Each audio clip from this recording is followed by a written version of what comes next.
Well,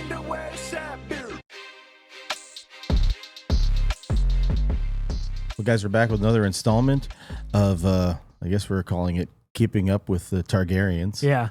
All the hot dragon action. All the hot dragon action. We're talking about episode 3. The episode's called Second of His Name, referring to, of course, the hot dragons. He's got a case of the terrible twos, Little Aegon.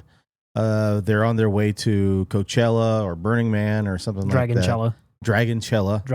They're on their way over there to a festival. You got it. You Thank you. That was good. They're on their way to the festival, and lots of stuff going down in this episode. Some really cool big dragon energy, Daemon moments. Of course, we're getting some big Targaryen energy. Big Targaryen energy. We're getting some dragon feeder or crab feeder action. Dragon feeder. Our dragon feeders. What were your thoughts? Some of the thoughts you had from this episode? I like this episode. It's got really cool fight scenes in it with Daemon and the whole crab feeder thing and the kind of misdirect to get in there and take him down. That was all really cool. Viserys is in there falling apart, losing fingers. I feel like you could do a little better job of talking about the whole, like, the king and the queen, or not the king and them trying to marry off everybody, but that's all interesting, however gross it may be. And it just does a good job of the character work. And the time jumps obviously didn't bother you as much on the rewatch, the time jumps, as when we were kind of experiencing it week to week when it first came out. It didn't bother me as much in the rewatch. This is probably one of the more enjoyable episodes, I think, for what's potentially to come and what they're going to be setting up for this entire season. There's a lot of parallels that we've talked about with some stuff that Rhaenyra was going through, and at the same time in a different area, what Daemon was kind of going through. And the parallels of, obviously they care for each other, which is very awkward, apparent, and strange. But they both have to go through their own share of trial, very Targaryen-y, of what they both have to go through. And they experience their share of trials.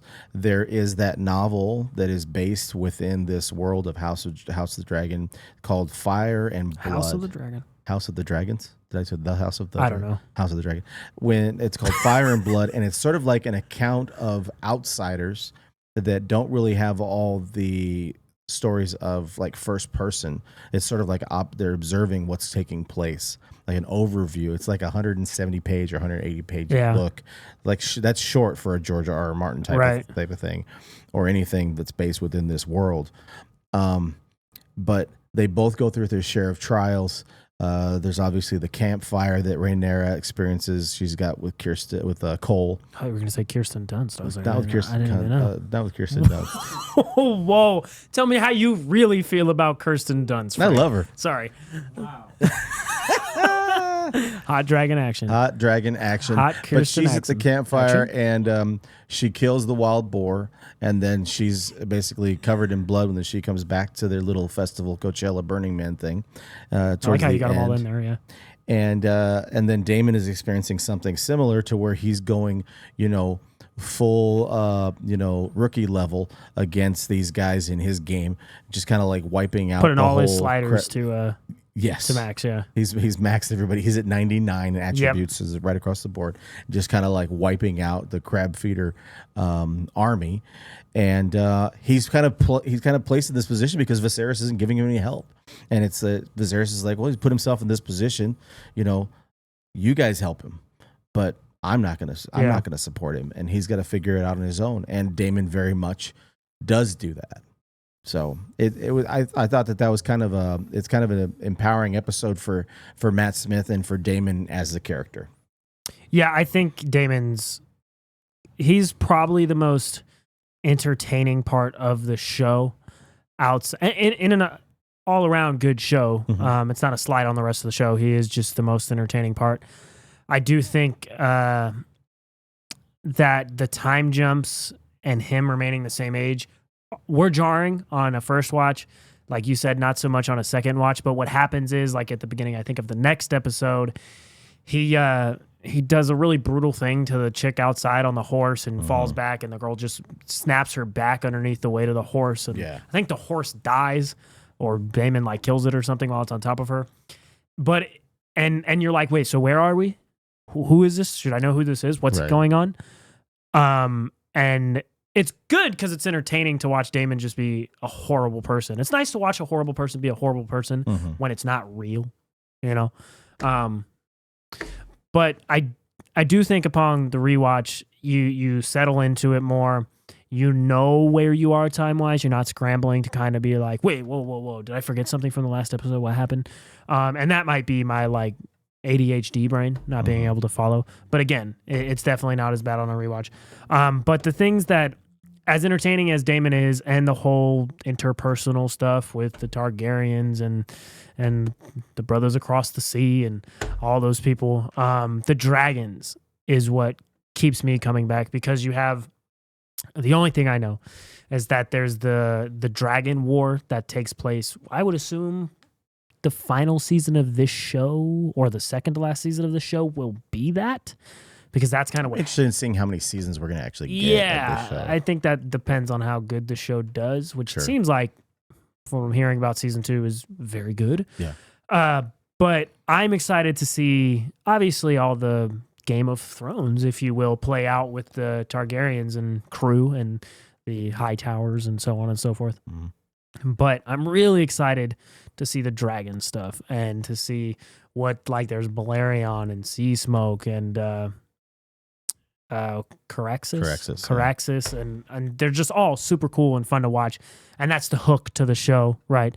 That's what gets you in, and that's what I'm gonna keep coming back for. And the character stuff will keep me around, keep me entertained in between, and there's really good character work with like the relationships, not just Rhaenyra and Daemon, but they get I got a fly flying in my it's on my face. But you get a dragonfly. Wow. No, just the regular fly. But you get like Cole and his relationships, and they're super interesting, and all of the Valerians, their relationships within the Targaryens is all super interesting, and that just gets better and better as this season goes along. And I'm excited to see what they do next season. Well, I mean, within like there's multiple levels to the weirdness and creepiness that there is within. Like everybody's just kind of marrying their cousins. You know, strategically. I think Hightower is proposing that Rhaenyra marries his brother at some point. He's kind of suggested to Viserys is like, what if she just marries Aegon, and sort of like hedging his bets in a way. It's like, you know, we're in Vegas after all. It's like you're betting like two different directions. One time you're betting money line, you're betting the point spread. Maybe that's a great reference. He could win both bets. Hot dragon betting. Hot dragon action. Take the parlay, double down. Yeah, you're parlaying. I love that. That was great. He's basically taking the points by betting on his grandson, and then he could just say that, you know, my grandson will eventually be king, you know, because it's going to be like his birthright if we can get rid of Rhaenyra. Right. Or he could just end up marrying Rhaenyra, and then he'll be right in line with it too. It's jacked. But I think that there's a really cool, again, you're talking about the character building and the storytelling within these, how the manipulation takes place of Viserys. Everybody's kind of got in his ear, you know, we're keeping count of how many fingers he loses every week. Just like slowly losing his grip, literally and figuratively, on his control over all of what he's trying to do. But they have been slowly but surely manipulating him one way or the other. And it's really a lose-lose situation, because he's either going to make his daughter upset or make his wife upset, who happens to be his daughter's childhood friend. Right. And that comes to a head later, and it's really, really good. And his wife. Yeah. And who is the woman who gave him a son, finally. But with speaking to the Valerian stuff with Corlys and Valerian, his son Laenor, who his Sea Smoke is his dragon, eventually comes into a relationship with Rhaenyra down. We'll see down the line in the coming weeks. Which, not to sorry to interrupt you, but I think that kind of dynamic between those characters, I don't want to get into it too much because we're going to talk about it later.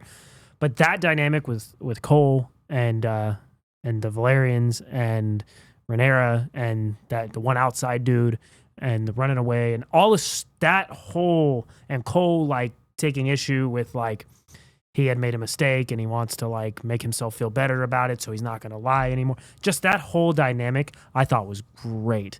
And it's this episode builds to that and what Rhaenyra wants and why those conflicts work so well later is because these episodes kind of lay the groundwork for those moments later on where everything comes to a confrontation, which is what Game of Thrones has always been very good at. Well, we talk about the time jump that takes place within these shows, like between the episodes of this season, and that they obviously experience like a physical change. But Rhaenyra changed by the time we were at the beginning of this episode until we got at the end. She went through considerable sort of her own trial. And I think Daemon did too, for him to stand on his own without any support from Viserys. Yeah. Viserys is kind of writing him off in like these first two episodes. Daemon is making his little side comments, king for a day, talking about the baby that passes away early on in the first episode, just kind of like slighting him and not showing Viserys any kind of respect. They both kind of share that similarity in that they had to go through their own sort of trials over the course of this episode and throughout this season, really, in order to establish themselves as sort of like the power couple, I guess you would say, when you get to the end, because they're both equally crazy, but they both do really reinforce each other, and they're a dangerous duo. So my question to you is, who dies first and how? Out of okay, so we're talking like maybe out of Alicent, Rhaenyra, and Daemon. Mm-hmm. Who dies first? By the end of season 2, who's dead, who's alive, and how? So my theory is that Rhaenyra would live, but I guess I'd say Daemon probably dies first of the three. Just because I think that he's gonna be the one to take the most risk, and he's probably gonna get caught. As a result. And I don't think he drives the plot as much as the other characters, so that could be one reason why he doesn't. He's just chewing scenery while everything else is going on around him, for the most part. Alicent, she's got to be there because otherwise the kind of vying for control isn't really there if she's not there. Right. Rhaenyra, of course, is your Jon Snow, if you will. Mm-hmm. He's probably the character you like the most and want to. And Jon Snow lived, so. Well, it's sort of like subconsciously, like you mentioned, like there's characters that you hate them so much over the course of Game of Thrones that you're just like, I'm just waiting to see what happens to him. I'm waiting to see what happens to her because they're so jacked up. Paul, all of these people are jacked, and all they do is just do crazy stuff to and with each other. And you see over the course of this season how it unfolds is that they all have their agenda. It's obviously not going to pay off for everyone. Well, we know it doesn't. as it plays out. Yeah. But Viserys is just kind of there in the middle of. I looked back and it's kind of like doing a little bit of a backstory to what Viserys was going through. He was the third born son. His parents had 9 children.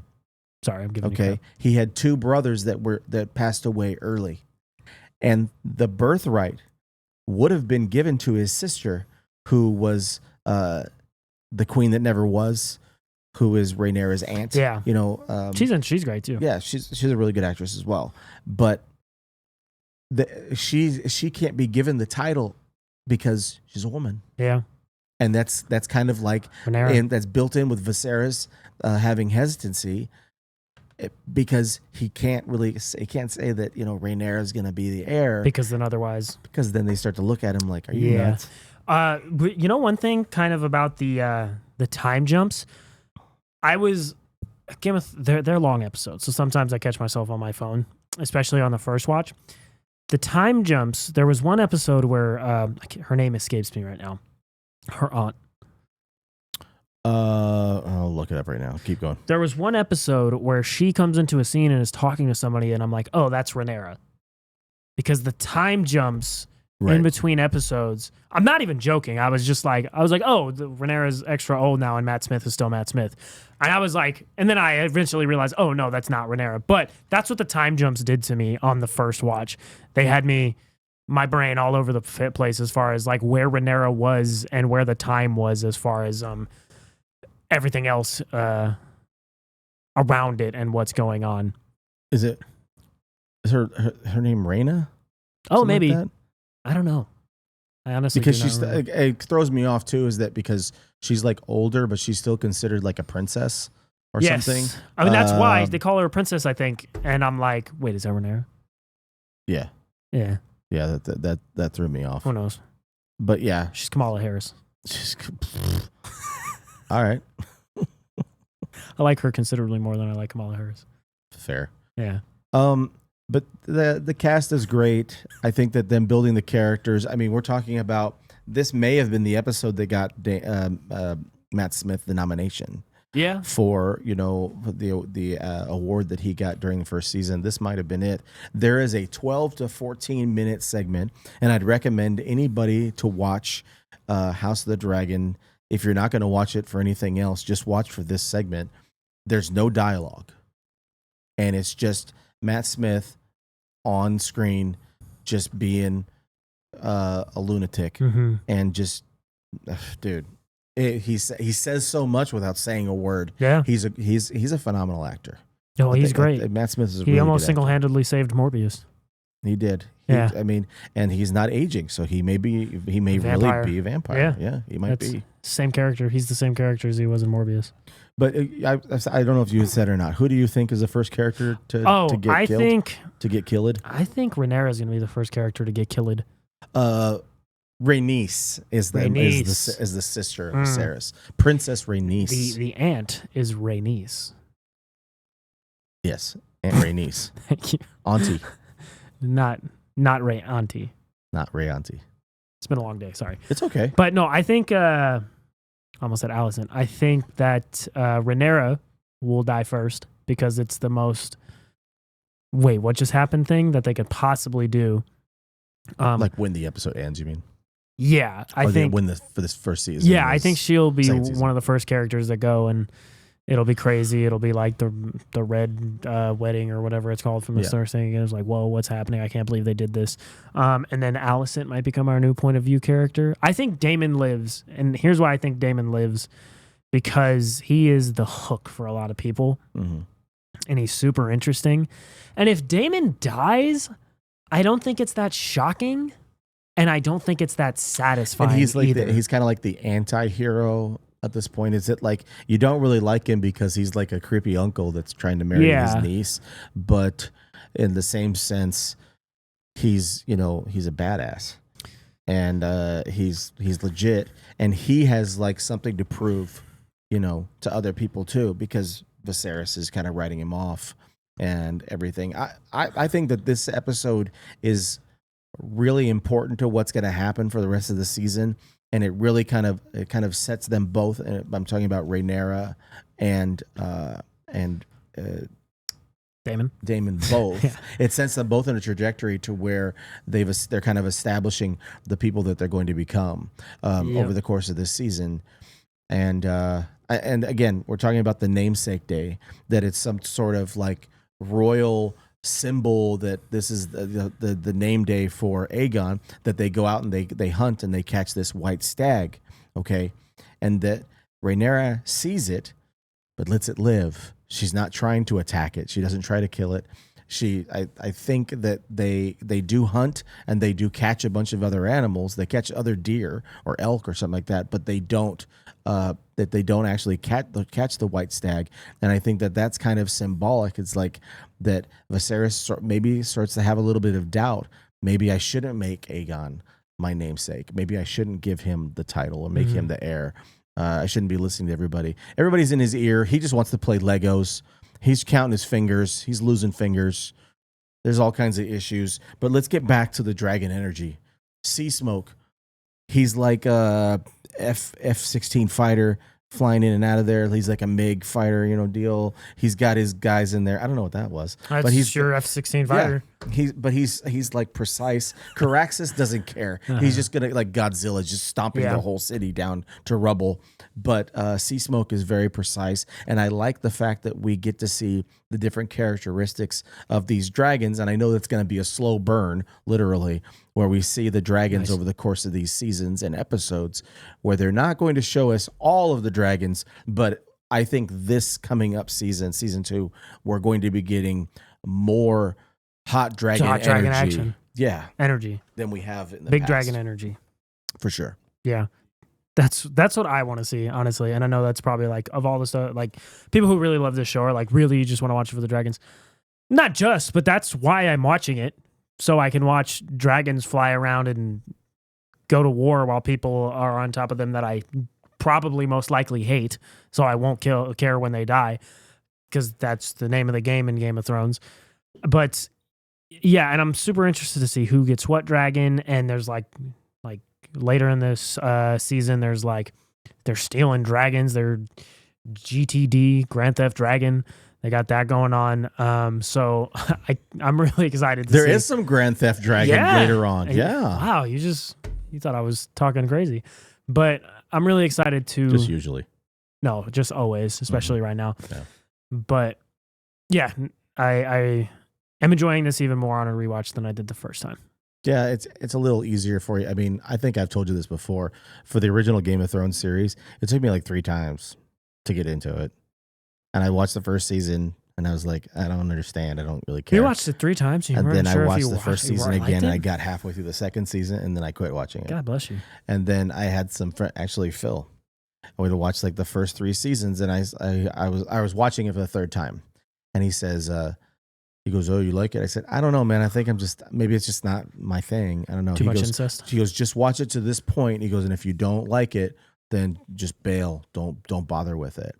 And I didn't even keep track of where I was, and all of a sudden I was like in the 4th season. And I was just like, I'm locked in. Yeah. Like now I was like, oh, this is great. And yeah, I mean, it's a great show all time. Whether or not this show will be to that level of impact overall, like a pop culture phenomenon, no way. I don't think so. No way. But it'll play a big part in whether, I think this second season will be a big part in whether or not we're going to be getting multiple seasons. I don't think this is like a 6-7 season show. I think this could be another or 1 or 2 seasons after this. Yeah, I mean, it depends on how much they can get out of the one book that George R.R. Martin wrote about it. God knows he loves writing books about anything other than the last 2 actual Game of Thrones books. So we'll probably be getting Game of Thrones spinoffs.